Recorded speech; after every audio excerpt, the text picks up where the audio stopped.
আল্লাহুম্মা লাব্বাইক লাব্বাইক লা শারীকা লাক লাব্বাইক ইন্নাল হামদা ওয়ান নি'মাতা লাকা ওয়াল মুলক লা শারীকা লাক। ইব্রাহিম নবী আওয়াজ দেওয়া মাত্র আমার আল্লাহ কুদরতি জিম্মায় সারা দুনিয়ার মানুষের কানের মধ্যে আওয়াজ পৌঁছায় দিয়েছেন। শুধু তাই না, জিন্দা মানুষ না, যারা মায়ের গর্ভে, যারা রূহের জগতে এখনো মায়ের গর্ভে রূহটা আসে নাই, ওই রূহ জগতের রূহের মধ্যে আওয়াজ আল্লাহ পৌঁছায় দিলেন।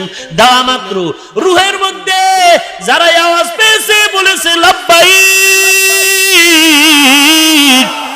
যারা লাব্বাইক বলেছে, মুফাসসিরিনে কেরাম বলেন ইব্রাহিমের আওয়াজ পাওয়ার পরে যারা লাব্বাইক বলেছে তারা বাইতুল্লাহর ঘর ধরে লাব্বাইক না বলা পর্যন্ত মরণ হবে না।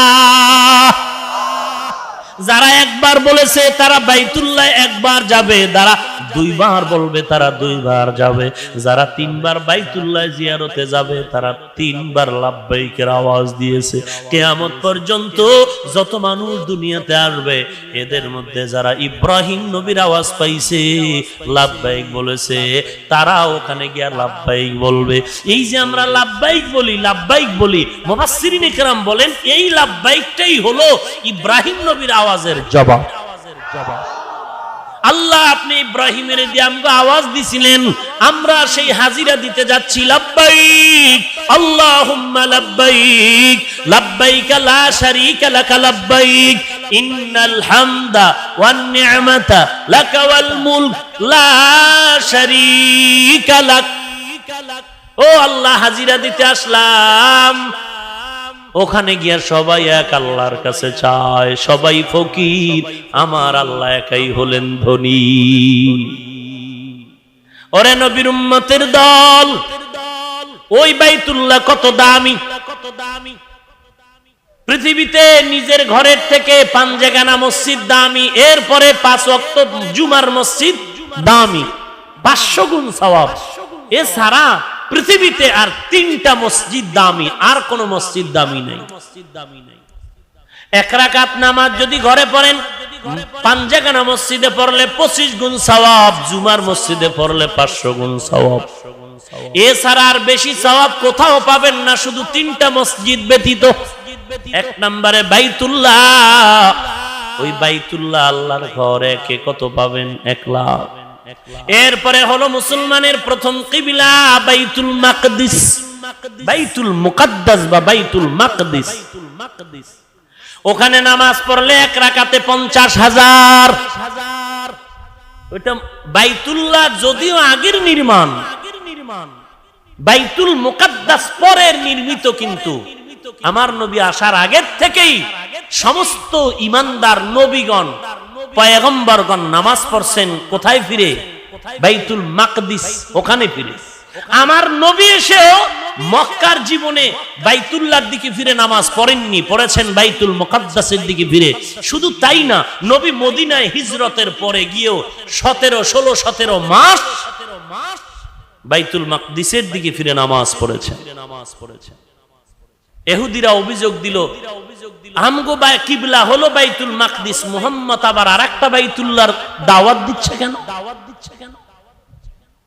ভাইরা আমার, বাইতুল্লাহ নামাজ 1 লাখ, 1 লক্ষ, আর বাইতুল মাকদিসে 50,000।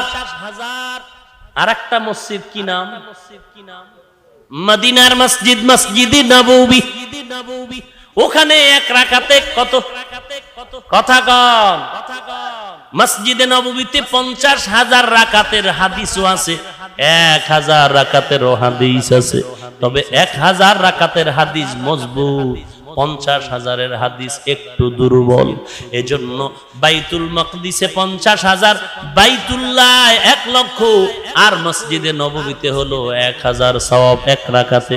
50,000-এরও কথা আছে, তবে 1000-এর হাদিস মজবুত। ভাইরা আমার, নবীর রওজায় জিয়ারত করা হজের সময়, এটা হজের কোনো রকম না, হজের কোনো অংশ না, কিন্তু ফজিলত অনেক অনেক অনেক অনেক অনেক অনেক গুণ বেশি। যারা নবী বলেন আমার বাইতুল্লাহ জিয়ারতের পরে আমার মসজিদ আমার কবর জিয়ারত করলো, আমি নবীর জন্য তার উপরে সব সুপারিশ করা ওয়াজিব হয়ে গেল। যেই বান্দা বান্দি গিয়া নবীর রওজায় গিয়া দাঁড়ায়া, নবীর রওজার কিনারায় গিয়ে ভক্তি সহকারে কোরআন শরীফের আয়াত পড়বে, ইন্নাল্লাহা ওয়া মালাইকাতাহু ইউসাল্লুনা আলান নবী, এরপরে দরুদ শরীফ পড়বে, দরুদ শরীফ পড়বে সাল্লাল্লাহু আলাইকা ইয়া মুহাম্মদ, সাল্লাল্লাহু আলাইকা ইয়া মুহাম্মদ 70 বার। কয়বার? আল্লাহর নবী বলেন আমি নবী বলবো তোমার আমল নামায় কোনো গুনাহ থাকবে না। কেউ যদি মোহাব্বত ভক্তি নিয়ে নবীর উপরে দরুদ ও সালাম পড়তে পারো, মোহাব্বত আর ভক্তি কেমন মোহাব্বত, নবীর জন্য দরুদ পড়ে জীবন দিব, তবে নবী বলছে টুপি পরবি ভারুম না, এটা মজবুত। নবীর জন্য দুরুদ পড়ে রাত কাটায় দিব, নবী বলেন পর্দা করো বা সম্ভব না, এটা আশিক নামের বাটপার।